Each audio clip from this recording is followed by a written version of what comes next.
देखिए, इससे पहले वाली क्लास में हम आपको वेग के बारे में बताए थे और फिर हम बताए थे आपको कि अभिक्रिया को प्रभावित करने वाला कारक और दर के अनुसार अभिक्रिया का वर्गीकरण। ये 3 चीज आप पढ़ चुके हैं और आज आपका पढ़ाई होने जा रही है वीवीआई। मतलब आज आप लोग सूत्र का निर्धारण करेंगे।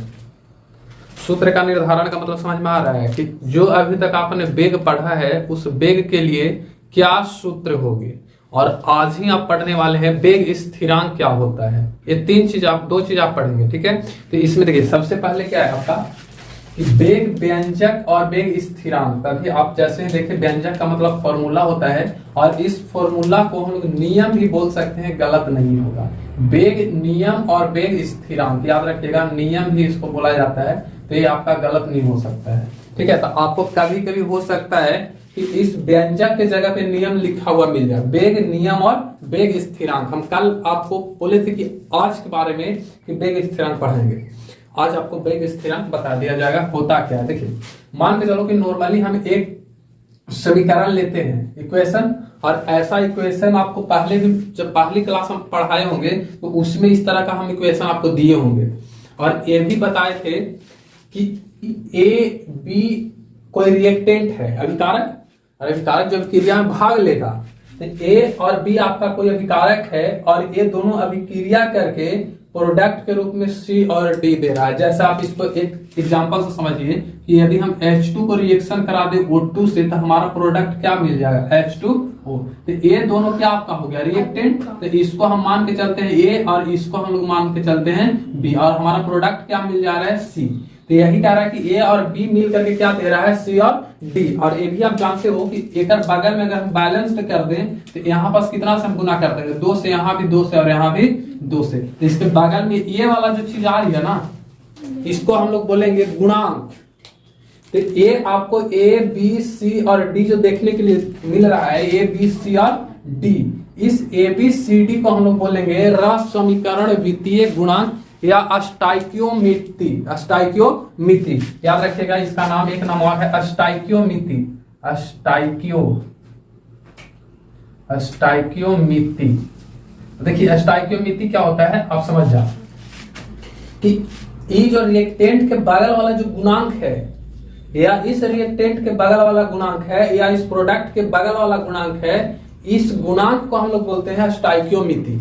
इसको क्या बोलेंगे, अस्टाइकियोमिति। जैसे यहाँ पास आप एक लाइव प्रूफ देख लीजिए कि H2 को रिएक्शन O2 से करा दिए थे, बगल में अगर हम बैलेंस किए हैं तो ये 2-2 आ रहा है कि नहीं। तो इसके अकॉर्डिंग सोचिएगा तो A के बराबर 2 आ जाएगा, इस B के बराबर भी 2 आ जाएगा और C के बराबर कितना आ जाएगा, 2 आ जाएगा। तो इसको हम लोग क्या बोलते हैं, स्टाइकियोमिति बोलते हैं या रस समीकरण वित्तीय गुणांक बोलते हैं, ये चीज। और यही चीज आपको इस इक्वेशन में देखने के लिए मिलेगा। तो इसमें अगर इस इक्वेशन को वेग लिखने के लिए कोई क्या दे वेग, तो आपको पता है कि जो वेग होता है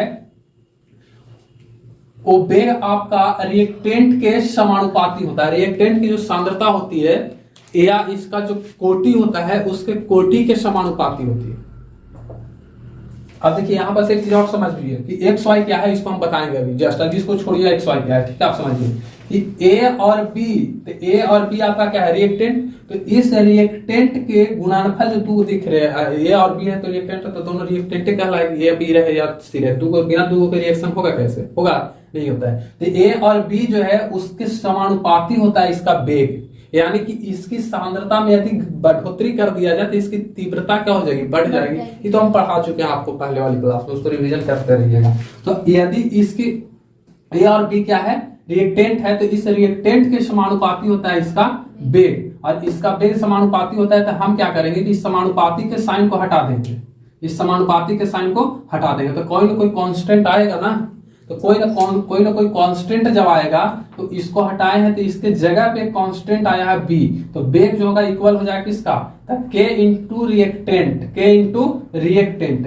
तो ये वाला जो के है इसी को हम लोग बोलते हैं वेग स्थिरांक। वेग स्थिरांक समझ में आ रही बात, वेग स्थिरांक। और इसके ऊपर में जो पावर दिख रहा है, घात दिख रहा है, ये घात आपको निर्दिष्ट करता है कि अभिक्रिया का कोटि क्या है। कोटि जैसे 0 कोटि, प्रथम कोटि, द्वितीय कोटि, तृतीय कोटि, अलग अलग कुछ भी हो सकता है, तो ये आपको कोटि निर्दिष्ट करता है कि इसका पावर कितनी है, इसकी पावर क्या है, और इसके जोड़ने पर जो भी इसकी पावर आ जाए वो इसका क्या कहलाता है, कोटि कहलाता है। जैसे देखिए यहाँ पास कुछ नहीं है तो 1 है, यहाँ भी 1 है, इस तरह से है कि नहीं है, तो हम लोग इसको जोड़ सकते हैं। तो जोड़ के कितना आ जाएगा, 2 आ जाएगा, तो द्वितीय कोटि। अगर 3 आता है तो तृतीय कोटि, अगर 0 आता है तो शून्य कोटि। तो इस तरह से वो कोटि कहलाता है। और कोटि को हम लोग किससे डिनोट करते हैं, एन से।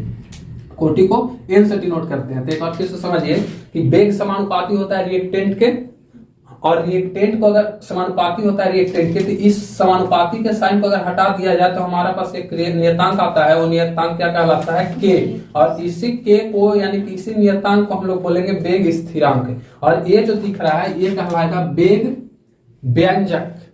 वेग व्यंजक, ये चीज वेग व्यंजक कहलाती है। तो हमारा टॉपिक क्या है, वेग व्यंजक और वेग स्थिरांक। तो वेग व्यंजक ए हो गया आपका और वेग स्थिरांक ए हो गई। तो ये तो आपका नॉर्मली हो गया। अब इसको आप समझिए कि वेग स्थिरांक या कोटि के बारे में हम लोग लिखेंगे क्या, या कैसे इसको हम लोग फाइंड करेंगे सूत्र वगैरह से। तो इसमें कौन क्या चीज है उसको समझिए कि यदि x और y को देखा जाए तो x y को संयुक्त रूप यानी मिला दिया जाए तो इससे क्या बनता है, आपका कोटि बनता है। और कोटि को हम लोग सिंपली n से डिनोट करते हैं, कोटि को n से। और इस n का मान के बारे में आप देखिएगा तो n का मान अलग अलग हो सकता है, 0 हो सकता है, 1 हो सकता है, 2 हो सकता है, 3 हो सकता है, आगे और भी हो सकता है। तो इस a का मान आपका भिन्न भिन्न हो सकता है। इस a के बारे में आप देखिएगा तो इसका मान 1 हो सकता है, 0 हो सकता है, 2 हो सकता है, 3 हो सकता है, मतलब और भी हो सकता है। तो अलग अलग हो रहा है। और इस n को क्या बोलेंगे, कोटि। तो यही चीज लिखे हैं कि n का जो मान होता है भिन्न भिन्न हो सकता है। इसके बारे में आप डिफिनिट नहीं है कि एक ही होगा, 2 होगा, वो डिपेंड करता है कि आपका अभिक्रिया का क्या है, क्रिया का जो घात है वो क्या है। तो इसमें आपका अगर शून्य होगा, n का वैल्यू शून्य हो जाएगा तो उसको हम लोग बोलेंगे शून्य कोटि। अगर n का मान 1 हो जाए तो इसको हम लोग बोलेंगे प्रथम कोटि। अगर 2 हो जाएगा तो द्वितीय कोटि, और 3 हो जाएगा तो तृतीय कोटि। और ये वाला a और b आपका क्या है, तो प्रतिकारक यानी रिएक्टेंट है, और c और d क्या है, प्रतिफल। मतलब इस रिएक्टेंट से मिल करके जो प्रोडक्ट बना है वो C और D है। उसके बाद A और B और C D की बात कीजिए, A B C D की, तो A B C D क्या कहलाता है आपका रस समीकरण वित्तीय गुणांक। मतलब कि जो रिएक्टेंट है, रिएक्टेंट के पहले वाली जो गुणांक होती है उसको हम लोग क्या बोलते हैं, रस समीकरण वित्तीय गुणांक। जैसे यहाँ पर देखिए कि A और B देखिए प्रतिकारक के पहले वाला है तो इसको हम लोग बोल देंगे स्टोइकियोमेट्री। स्टोइकियोमेट्री। आप देखते हैं सूत्र की बात कर लेते हैं। तो सूत्र की बात कीजिएगा तो इससे पहला जो क्लास हुआ था, सबसे पहला क्लास, उसमें हम बताए थे कि वेग जो है निर्भर करता है पूरी तरह से सांद्रता में परिवर्तन की दर पर। बताइए यही ना पढ़ाए थे हम। तो ये वाला बात अगर देखिएगा तो रिएक्टेंट के लिए अलग और प्रोडक्ट के लिए अलग। तो अगर वेग की अगर हम बात कर ले तो बताइए कि वेग जो है किसको दर्शा रहा है, तो रिएक्टेंट के सांद्रता में परिवर्तन। तो इसकी सांद्रता में परिवर्तन को हम लोग डेल्टा से डिनोट कर देंगे, तो delta R upon delta T। और ये माइनस आपको डिनोट कर रहा है कि ये रिएक्टेंट है। बताइए उसमें हम बताए थे ना कि यदि प्रोडक्ट देगा तो इधर मान के चलिए कि 0 पर अभिक्रिया 10 पर मान के चलो कि अभिक्रिया कर रहा है, तो इधर कितना होगा, शून्य। शून्य कहने का मतलब कि अगर इसकी सांद्रता 10 है तो प्रोडक्ट 0 बन रहा है। अगर मान के चलो कि इसकी सांद्रता 8 होगी तो इसकी प्रोडक्ट कितना बनेगा, 2 बन जाएगा। 2 अगर बढ़ घट रहा है तो अगर इसकी 6 होगी तो इसकी कितना हो जाएगी, 4 हो जाएगी। इसकी अगर 4 होगा तो इसका 6 हो जाएगा। इसका अगर 2 होगा तो यहाँ कितना हो जाएगा, 8, और यहाँ 0 हो जाएगा तो यहाँ 10। अब बताओ कि पूरी तरह से अगर देखा जाए तो ए वाला यहाँ पास 10 हो रहा है, इधर 0 हो रहा है। तो जब रिएक्टेंट की 0 हो जाती है अभिक्रिया संपन्न हो जाएगी। जिससे आप खुद ही सोचो ना कि अगर इसकी सांद्रता 0 है, रिएक्शन संपन्न नहीं हो रहा है, तो रिएक्शन संपन्न नहीं हो रहा है तो यहाँ प्रोडक्ट की जो सांद्रता होगी कितना होगा, 0 होगा। अगर इसकी सांद्रता में कमी हो रही है, किसमें, रिएक्टेंट की, तो किसकी सांद्रता बढ़ेगी, प्रोडक्ट की। तो प्रोडक्ट की सांद्रता कब बढ़ेगी, जब रिएक्शन शुरू होगा। और जिस समय एकदम लास्ट सांद्रता हो जाए किसका, प्रोडक्ट का, तो रिएक्टेंट की सांद्रता क्या हो जाएगी आपका, 0। तो रिएक्टेंट की सांद्रता 0 हो जाए, प्रोडक्ट की मैक्सिमम हो जाए, तो यहाँ हम लोग कहते हैं कि अभिक्रिया संपन्न हुआ, अभिक्रिया संपन्न हुआ। जबकि यहाँ पास आप देखिएगा तो अभिक्रिया संपन्न नहीं हुआ है, शुरू भी नहीं हुआ है, अभिक्रिया चल रहा है यहाँ से यहाँ। ये वाला जो हिस्सा आपको दिख रहा है अभिक्रिया का प्रोसेसिंग है, मतलब कि अभिक्रिया आपको संपन्न हो रही है। तो यहाँ पास देखिएगा तो जो सांद्रता में परिवर्तन है रिएक्टेंट के लिए तो वो आपका ये, और इसी चीज को आप देखिएगा तो यहाँ प्रोडक्ट के लिए। तो यहाँ पर देख करके बताइए कि इसमें क्या हो रहा है, कि रिएक्टेंट की सांद्रता में कमी हो रही है कि नहीं, जबकि यहाँ पर प्रोडक्ट की सांद्रता में क्या हो रही है, वृद्धि। तो जब कमी हो रहा है तो माइनस, और जब वृद्धि हो रहा है तो प्लस, लेकिन दोनों का मान तो सेम ही रहेगा ना, दोनों का मान सेम रहेगा। जिस दर से ई घटेगा उसी दर से ये बढ़ेगा, तो फिर आपका डिफरेंस कहाँ हुआ, नहीं हुआ। अब इसकी वेग को अगर हम बात करते हैं इस रिएक्टेंट के लिए, अगर हम R मान लेते हैं इस रिएक्टेंट को R, और इसके बगल में जो K है इसका क्या कहलाएगा, स्थिरांक, और इसका पावर n जो है वो कहलाएगा कोटि। तो वेग के लिए हमारे पास एक सूत्र आपका ये होता है, ठीक है। और इसमें याद रखिएगा कि n बराबर क्या हो जाएगा, तो x प्लस वाई, ये आपका x प्लस वाई कहलाता है कोटि। अब इसको समझिए, इसको अगर हम और आगे बढ़ा दें तो हमारा फॉर्मूला क्या है, स्थिरांक को ज्ञात करेगा, मतलब कि स्थिरांक के लिए फॉर्मूला ड्राइव करेंगे। तो अगर स्थिरांक के लिए अगर हम करूं तो हमारा स्थिरांक a है, तो इसको अलग करना होगा।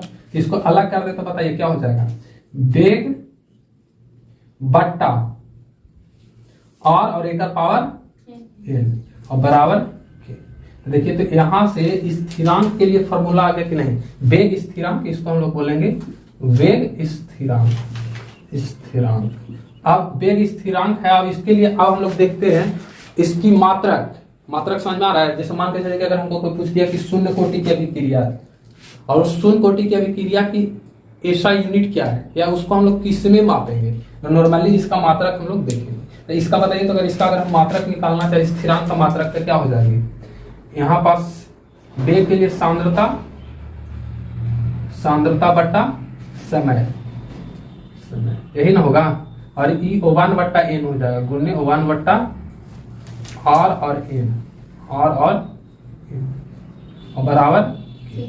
तो इसकी सांद्रता का मात्रक होता है मोल पर लीटर, समय का सेकेंड, और इसका जो R है भी तो रिएक्टेंट के रूप में आएगा। तो रिएक्टेंट के रूप में जिसको अभिक्रिया के रूप में हम अभिक्रिया करवाएंगे उसका भी मात्रक क्या होता है, मोल पर लीटर। तो यहाँ से हम लोग इसको शून्य कोटि के लिए चेक करेंगे, 1 कोटि के लिए चेक करेंगे, द्वितीय कोटि के लिए चेक करेंगे, सबके लिए। तो इसमें खाली यहाँ पास क्या कर देना, आपको मान डाल देना 0 1 2 3, ठीक है, राइट कीजिए इसको।